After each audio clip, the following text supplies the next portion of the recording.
And hello guys, magandang araw po sa inyong lahat. Dahil itong oras ay alas 5 na ng hapon, kagigising ko lang dahil po ikapito ng Ramadan ngayon. Ay ikapito ba?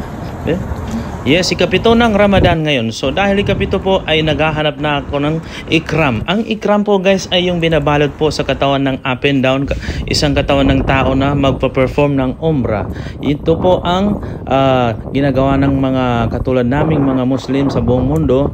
Kapag may kaya po ay pwede pong mag-umrah ay magsusuot po siya ng ikram. So yan po ang hinahanap ko ngayon. So nandito ko ngayon sa tinatawag na kamsa dito banda sa Garnata. Ay napakaganda dahil bagong bukas po sila ito. So maraming bagay na grabe, ang dami po guys. Kung may time kayo, pasyal na ito. So sinusubukan ko lang dahil baka ganitong oras ay magko-close sila. So tatry natin guys kung pwede bang pumasok. Ayan, dito lang po yan sa Garnata guys. Ayan po siya. So malaking kamsa po ito, katulad po ng kamsa sa Bawadi. So sa Jeddah po ito guys, ay itong sinasabi ko. Ayan guys, so susubukan natin. Ayan, lapit tayo.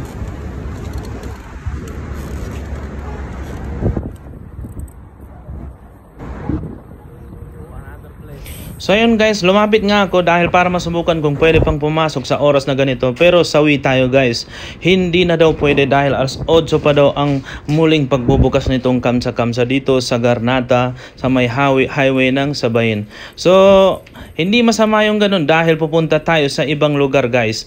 Ayan, dahil nabigo tayo dun sa kamsa, meron pang isang kamsa dito sa malapit sa amin. Siyempre nakakaya ni Baby Sabud yan. Si Baby Sabud yung sasakyan ko guys, si yung scooter guys. So ayan siya guys, nililibot ko siya dahil nasa kaliwang panig lang yung kamsa na isa. So napakaganda dito dahil malapit sa mga pamimilihan. Dahil kailangan kong kumuha ng ikram guys, dahil po kailangan po sa kasama ko, sa pinsan ko na si Diyos. Ayan po guys, meron na akong ikram. So yung sa pinsan ko na lang hinahanap ko talaga. Ayan, dawar to alatul dawar ana ay wakida. So dito po sa Garnata ang ganda kasi parang village siya guys. So ang talagang pagitan lang dito ay daanan dahil dikit-dikit po ang mga bahay. Ang ganda-ganda po kung pagmamasdan niyo po. Ganyan po siya mga guys. Ayan siya mga guys. Wow, ang ganda talaga. So malapit na ako sa kamsa dahil napakaganda at napakasarap magbiyahe kapag may scooter talaga. Na-observe ko din ngayon dahil nako, malapitan na lang ang mga travel, hindi katulad ng naglalakad ka lang. So kaya yan, easy to go, easy to get, easy to go. Ayan guys, so ayan, natatanaw ko na, nakikita po natin ang highway. Diyan sa highway na yan, ay dyan na po yung kamsa. Here we go.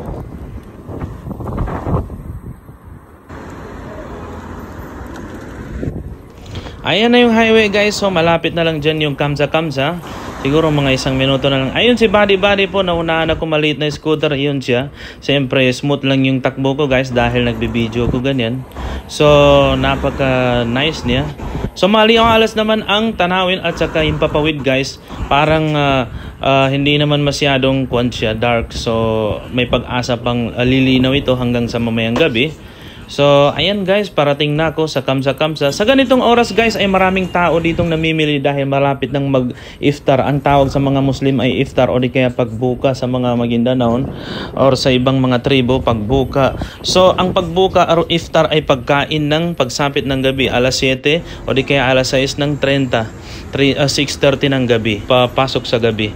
So ayan na ako sa kamsa guys. Ang ganda guys dahil maraming tao at saka marami pang namimili at saka open pa.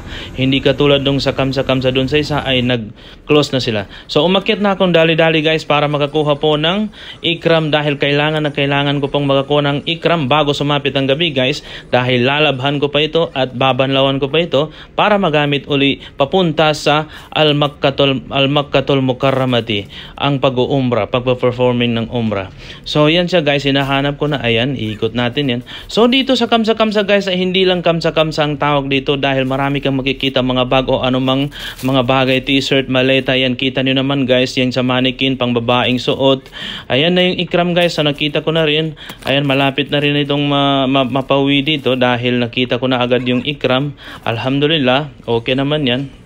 So pipili na lang ko kung saan ako makakamura or saan ako makakakuha ng nice price. So siyempre kinuha ko rin yung good smooth quality, siyempre good quality dahil mas maganda kapag good quality, huwag masyadong manipis kasi nga minsan siksikan doon, so mas maganda yung medyo makapal na tela. Ayan guys, let's watch it.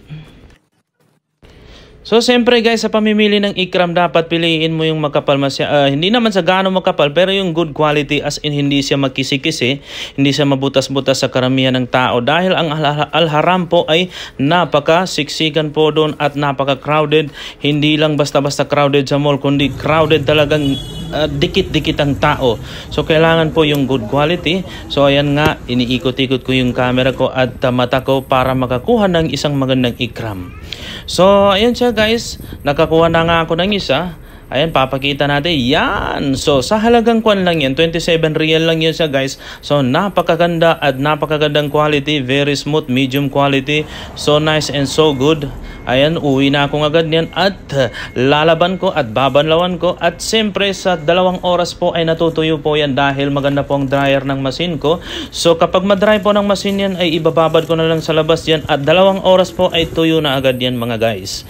So, maraming salamat po sa nanonood nito guys. Maraming salamat po. Ito po ang ating video ngayon. Ako po ang Kuya Michael, ang Kulan Videos ninyo. Kung hindi ka pa nakapalo, followin mo na ako. Okay.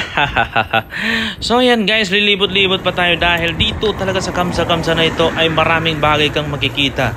So talagang yung mata mo, talagang titirik yan dahil nga kahit anong bagay dito, makukuha mo pang bata, pang school, pang bahay, at pang panday, or pang electrician, mayroon din naman. So lahat po ay makikita mo dito, marami na. So kaya naikot na rin ako saglit lang dahil kailangan talaga yan. At siyempre guys, pumitik na rin akong laban na green at saka pink dahil sa akin at saka sa asawa ko yan guys. So yung laban kasi kailangan yan pampatubig ng katawan at saka pampalaman ng katawan sa ilang oras na hindi mo pagkain ay magagawa mong tubigan ang iyong katawan. Ayan guys, so watermelon also dahil kailangan yan, hindi nakaka-dry yan sa lalamunan kapag sa sahur time. So napakaganda at like ko masyado dahil masarap na din. So ang bakala na ito ay nasa baba ng bahay lang namin, ay marami kang mabibili. Tomatom sa pangluto, sibuyas, bawang, tomato, lahat po nandito na for cooking or para sa bahay, meron din naman. So bakala po yan. So ang ganda-ganda po dahil malapit lang sa bahay naman yan. Yan naman, nabili ko lahat yan na yung nabili ko lahat guys. So okay na yan. Dahil may kanin na at may ulam na sa bahay, ay ready to eat na lang. Ready to iftar. Happy Ramadan Karim. Thanks for watching.